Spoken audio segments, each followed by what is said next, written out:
So let's start.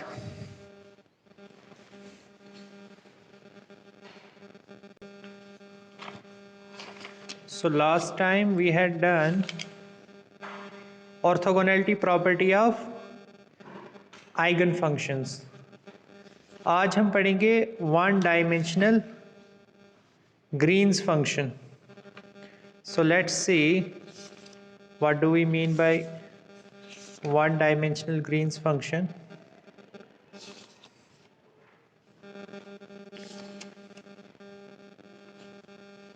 Right on.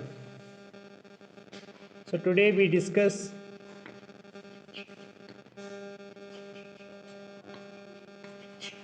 one dimensional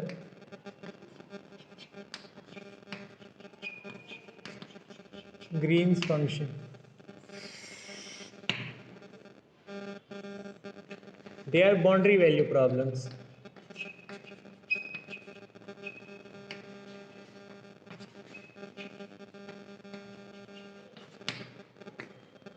In short, they are called BVPs, boundary value problems.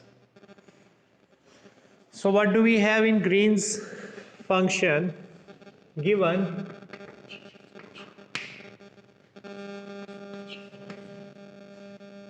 L, this is linear differential equation. L of y means linear differential equation. So this is Px y prime x whole prime. This is nothing but this is dy dx of Px into dy by dx. Fine. Plus Qx times y is equal to f of x. Let me call this equation number first. Along with conditions this and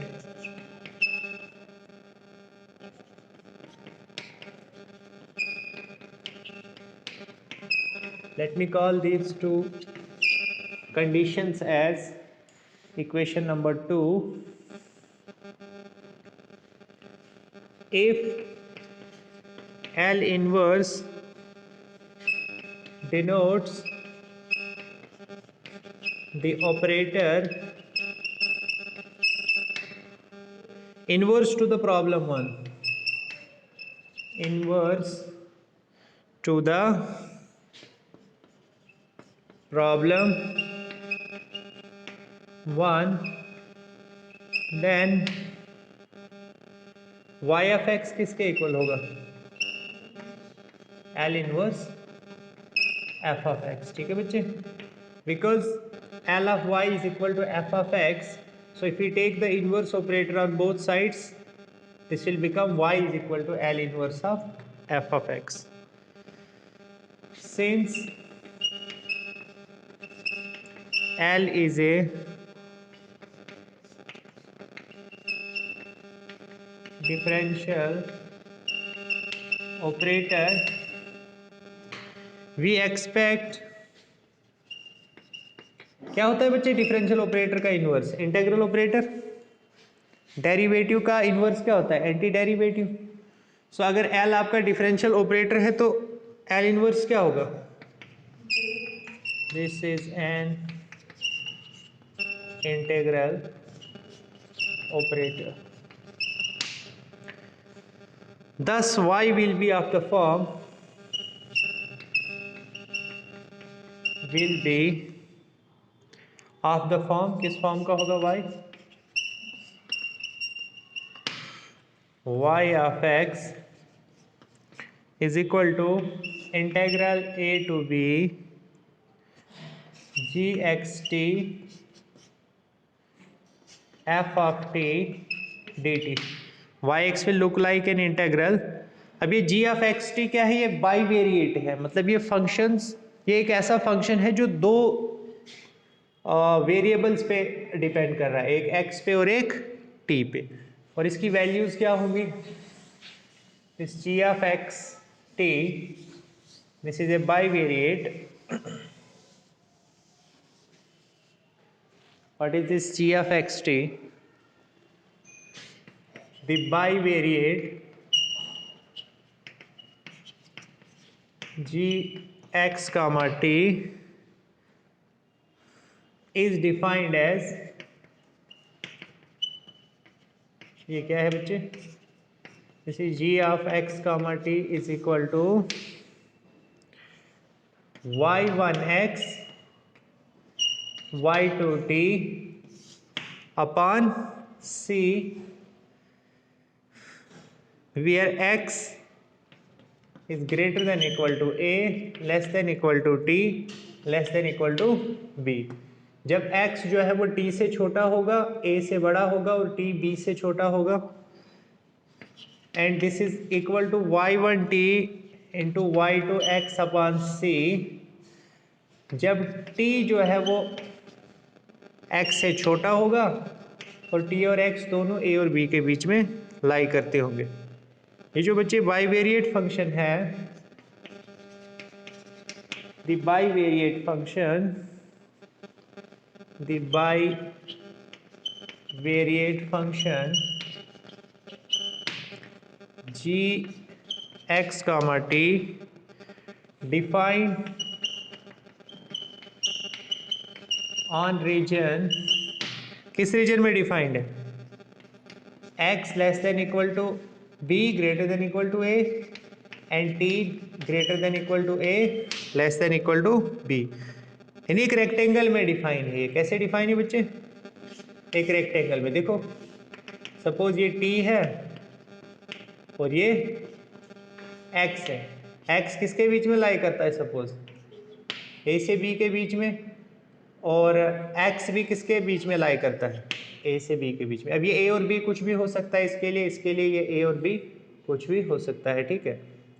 so that means this bivariate function defined are region, this is called, इसी को कहते हैं बच्चे Green's function of the differential problem. This is called Green's function of the differential problem या differential equation, जो भी। Okay, further लिखिए, it is called one dimensional because one of the two arguments x and t is regarded as independent variable and other a parameter. इसमें दोनों को eight ए time है तो दोनों वेरिएबल, लेकिन एट ए टाइम हम एक को क्या लेते हैं, वेरिएबल, और एक को हम पैरामीटर लेते हैं, ठीक है।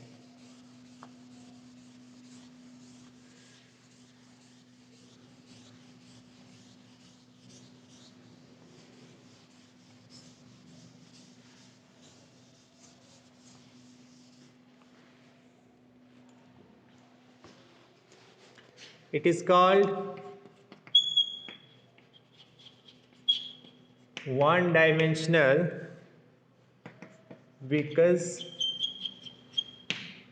one of the two arguments, one of the two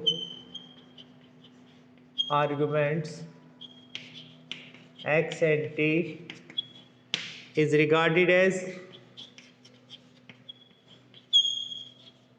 independent variable,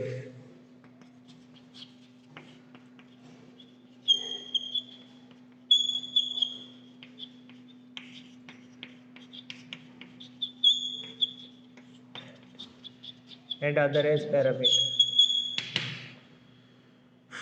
अब लिखिए बच्चे properties of greens function,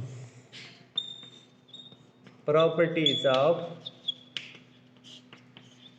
Green's function. क्या होता है ग्रीन्स फंक्शन, ये इसकी प्रॉपर्टीज क्या होती है, दे आर इम्पॉर्टेंट, किस तरह से बिहेव करता है ये, लेट्स सी। सबसे पहले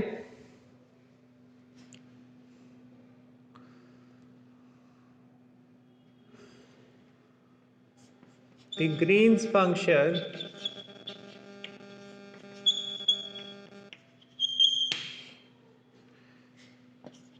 gxt of the self adjoint homogeneous boundary value problem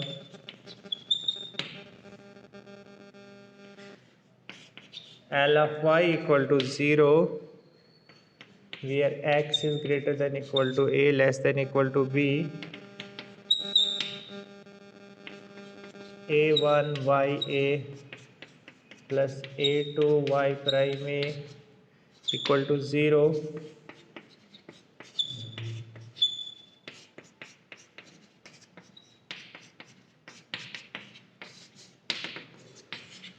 is characterized by the following properties. Is characterized by the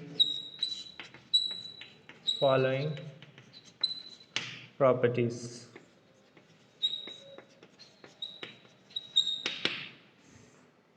क्या क्या प्रॉपर्टीज होती है इसकी?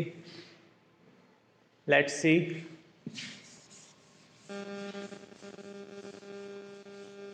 इसकी प्रॉपर्टीज याद रखनी है आपको, क्योंकि जब इस पे क्वेश्चन सॉल्व करना है ये प्रॉपर्टीज यूज होंगी, सो they are important.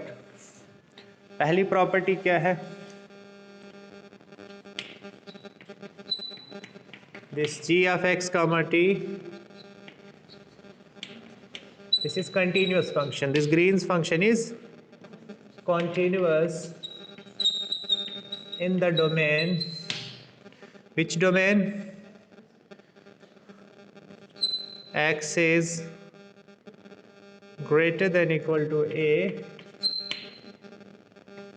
I think this should have been less than equal to t. नहीं, greater than equal to a and t is less than equal to b. इसको cross check करूँगा फिर भी यही हो, ये है या लिख लीजिए पहले ही. Let me C.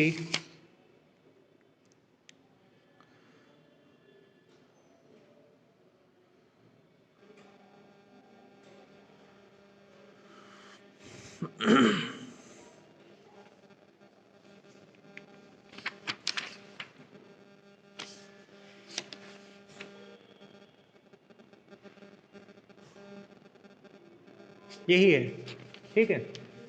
This function is continuous in the domain x greater than equal to a, t less than equal to b. Second, इसका पार्शियल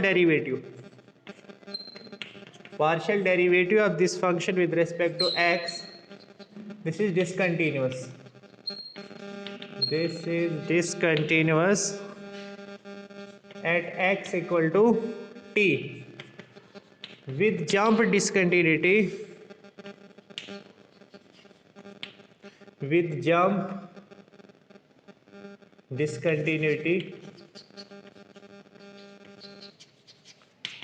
jump discontinuity होता है बच्चे डिसकंटिन्यूटी ऑफ फर्स्ट काइंड, जिसमें आपकी लेफ्ट हैंड लिमिट और right hand limit दोनों exist करती हैं, लेकिन दोनों एक दूसरे के इक्वल नहीं होती. जैसे आप ये देखो, ग्रेटेस्ट इंटीजर फंक्शन, सपोज सबसे अच्छी एग्जांपल है, ये देख लो. इसको हम फ्लोर फंक्शन भी कहते हैं. 0 से 1 तक इसकी वैल्यू क्या होती है? 0. फिर 1 से लेकर 2 तक इसकी वैल्यू क्या होती है? 1. तो गौर से देखना बच्चे, अगर आप 1 पे चेक करो, यहाँ से आप देखोगे इसकी लिमिट क्या आएगी? 1. और यहाँ से चेक करोगे इसकी लिमिट क्या आएगी? 0. दोनों लिमिट्स एग्जिस्ट करती, लेकिन इसकी राइट हैंड लिमिट 1 है, लेफ्ट हैंड लिमिट 0 है.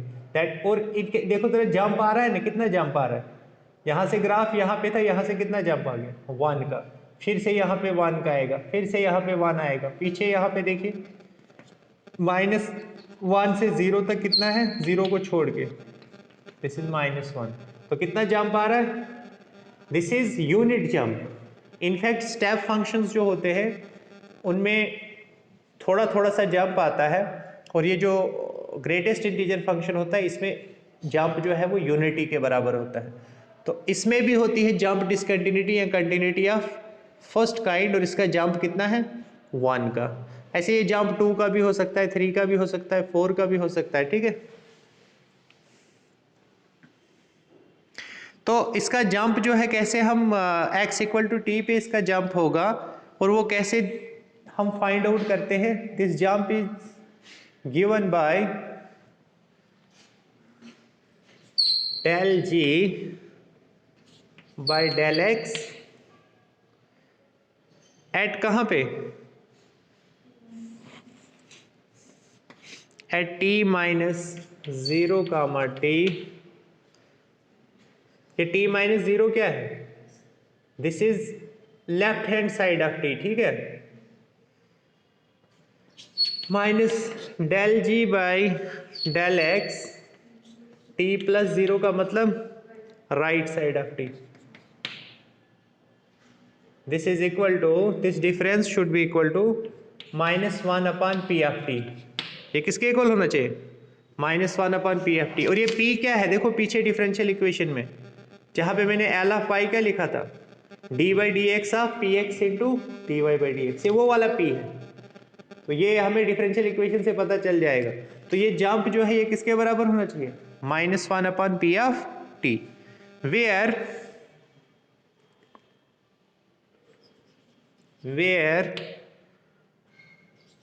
del g by del x,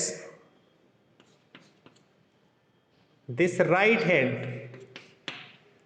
this is equal to del g by del x at x comma t, ठीक है।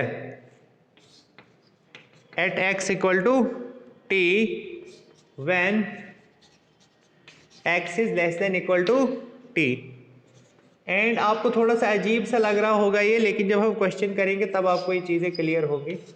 Del g by del x t plus 0 comma t, this is equal to del g by del x x comma t at x equal to t when x is greater than equal to t. ये हो गई second condition, second property. Third property क्या होती है,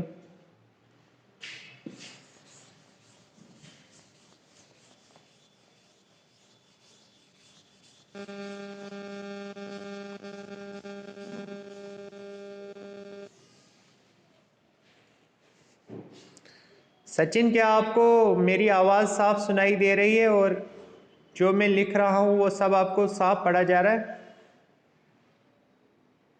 please reply.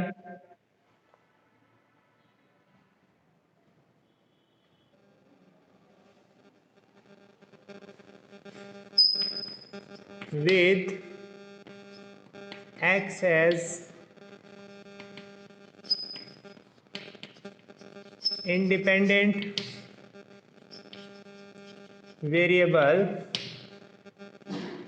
g of x comma t satisfies the differential equation, satisfies the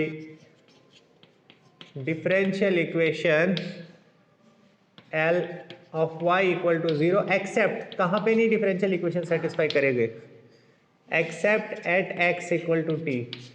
x equal to t छोड़ के हर domain के हर point पे क्या करेगा, सेटिस्फाई करेगा डिफरेंशियल इक्वेशन को, मतलब उसका सोल्यूशन होगा। g of x comma t as a function of x, जब ये किसका फंक्शन होगा, मतलब किसका फंक्शन हम इसको ट्रीट करेंगे, as a function of x satisfies boundary condition 2, satisfies condition 2, not boundary condition 2 but condition 2। मतलब g of x comma t किसका फंक्शन अगर होगा x का, तो उस टाइम ये किसको सेटिस्फाई करेगा, कंडीशन 2 को। कंडीशन 2 क्या है, वही कि del g by del x is discontinuous at x equal to t with the jump given by blah blah blah जो भी। फिफ्थ प्रॉपर्टी क्या है, g of x comma t, ये सिमेट्रिक होता है, is same as g of t comma x। ऐसा question जो है ये नेट में भी पूछा गया है इसी बेस पे, वहाँ पे आपको ग्रीन्स फंक्शन दिया गया है और ये g of x comma t is equal to g of t comma x, मतलब इंटरचेंज किया गया है एक्स और टी के रोल को, तो इसके ऊपर क्वेश्चन पूछा गया है। सो ये नेट के पॉइंट ऑफ व्यू से भी इम्पॉर्टेंट टॉपिक है, डिफरेंशियल इक्वेशन के उस कंपोनेंट से। रिमार्क लिखिए बस, ये प्रॉपर्टी हो गई इसकी complete. If g of x comma t is regarded as function of t, is regarded as function of t, then jump could be expressed as, तब जंप को कैसे एक्सप्रेस करेंगे? कुछ नहीं करना है बच्चे, बेसिकली वहाँ पे टी लेते थे तो यहाँ पे एक्स लेंगे, ये हो जाएगा, वहाँ पे del g by del x था, यहाँ पे del g by del t हो जाएगा। वहाँ पे टी माइनस ज़ीरो और टी लिखते थे, यहाँ पे लिखेंगे x, x plus zero minus del g by del t, वहाँ पे लिखते थे टी प्लस ज़ीरो और टी, यहाँ पे लिखेंगे x, x minus zero, and this is equal to minus one upon p of t लिखते थे, यहाँ पे minus one upon p of x लिखेंगे, ठीक है। तो ये रिमार्क आपको याद रखना है। कल इसके ऊपर हम क्वेश्चन करेंगे, कल हम बाउंड्री वैल्यू प्रॉब्लम को सॉल्व करेंगे बाय यूजिंग ग्रीन्स फंक्शन, ठीक है। तो उसमें देखेंगे हम कि किस तरह से इसको सॉल्व करना है। तो इस तरह से हमारा यूनिट भी कंप्लीट हो जाएगा। So that is all.